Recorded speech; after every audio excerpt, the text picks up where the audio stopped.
নমস্কাৰ টাইমলাইট আসামৰ দৰ্শকসকলক স্বাগতম জনাইছো। টেঙেৰী টেকেৰী অঞ্চলৰ বাট পথ জৰাজীৰ্ণ অৱস্থা, কাণহাৰ নাই জনপ্ৰতিনিধিৰ। ৰাজ্যত এতিয়া প্ৰবল বৰষুণৰ ফলত সৃষ্টি হৈছে কৃত্ৰিম বানৰ। তিনিচুকীয়া জিলাৰ মাঘেৰিটা বিধানসভা সমষ্টিৰ অন্তৰ্গত ইনথেম গাঁও পঞ্চায়তৰ ৮ নং ৱাৰ্ড টেকেৰী এম ই স্কুলৰ পৰা নামচাই প্ৰাথমিক বিদ্যালয় হৈ মুগং পথাৰ টকু পথাৰ সংযোগী একমাত্ৰ পথটো দেখিলে আপোনাৰ চকু কঁপালত উঠিব। পথটোৰ এনে অৱস্থাৰ প্ৰতি কাণসাৰ নাই জনপ্ৰতিনিধি জিলা পৰিষদৰ।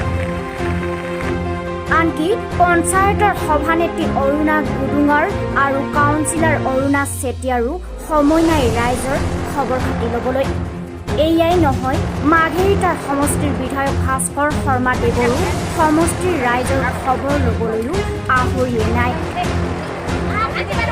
সামান্য এজাক কৃত্ৰিম বৰষুণ দিলেই এককাৰ বোকা পানীয়ে বাঁহত ভৰি পৰা টেকেৰী এম ই স্কুল তিনিআলিৰ হৈ ৱাৰ্ডৰ ৮ নং বুথ চেণ্টাৰলৈ যোৱা পথটোৰে এতিয়া সম্পূৰ্ণ যাতায়াত বন্ধ হৈ পৰিছে। অঞ্চলবাসী ৰাইজে অতি সোনকালে জিলা প্ৰশাসনৰ লগতে সমষ্টিৰ বিধায়ক ভাস্কৰ শৰ্মাকো পথটোৰ মেৰামতিৰ বাবে অনুৰোধ জনাইছে।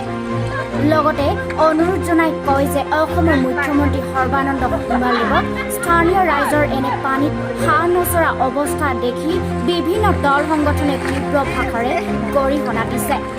নামচাই ইনথেম পঞ্চায়তৰ এটা ৰাস্তাও আমাৰ ভাল নহয়। গোটেইকেইটা ৰাস্তা এনেকুৱাই চব বোকা পানী, স্কুলীয়া ল'ৰা ছোৱালী অহা যোৱা কৰিবলৈ আমাৰ অসুবিধা হয়।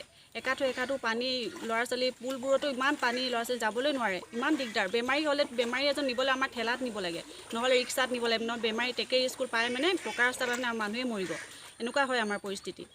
কোনোফালে ৰাস্তা ভাল নহয়। এইবোৰ ইমান দেখিছে আপোনালোকে পানী, একাঠো পানী, কোনোফালে পাৰ হৈ যাব নোৱাৰে। চব চাৰিওফালে ৰাস্তা ভাল নহয়, চবফালে একেই।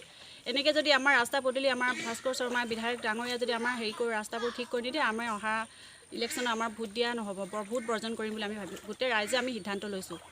টেকেৰী গোটেই গাঁৱৰ ৰাস্তাই আমাৰ এনেকুৱা। মেম্বাৰ কাউন্সিলাৰ আজি কিমান দিন হ'ল ইলেকশ্যনত জিকা, এদিন আহি নাইছোঁ আমাৰ ৰাস্তা কি হৈছে, ৰাইজে কিমান কষ্ট পাইছে, ল'ৰা ছোৱালী কিমান অসুবিধা অহা যোৱা কৰিবলৈ, স্কুল অহা যোৱা কৰিবলৈ, বেমাৰী নিবলৈ, এইবোৰ সুবিধা কৰি দিব লাগে আৰু চৰকাৰে আমাক।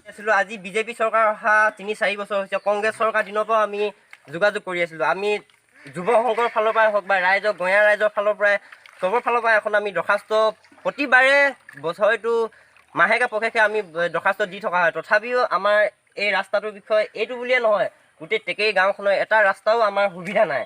আজি আমি এটা স্কুলৰ ল'ৰা ছোৱালী যাবলৈ হ'লে একাঠো পানী কেনেকৈ যাব চাওক আপোনালোকে। সৰু ল'ৰা ছোৱালী আজি যদি আমি বেমাৰী এজন উলিয়াবলৈও আমাৰ কোনো ভালেই সুবিধা নাই। আমি চাইকেলত নিবলৈও, আনকি বাকী গাড়ীটো বাদ দিয়ক, গাড়ীটো নোসোমায়।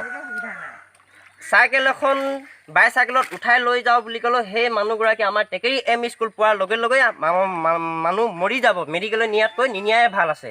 গতিকে আমাৰ ৮ নম্বৰ ভোট কেন্দ্ৰত এইবাৰ যদি ইলেকশ্যনৰ আগে যদি আমাৰ এই ৰাস্তাটো বনাই নিদিয়ে, তেতিয়াহ'লে আমাৰ ৮ নং ভোট কেন্দ্ৰত আমি ভোট বৰ্জন কৰিম। আমি বিজেপি হওক, কংগ্ৰেছ হওক, কোনো এটা দলকে আমি এই ৰাস্তাৰ এম ই স্কুলৰ পৰা আমি সোমাবলৈ নিদিওঁ। আমাক ৰাস্তা ফাৰ্ষ্ট টাইম আমাক ৰাস্তা লাগিব।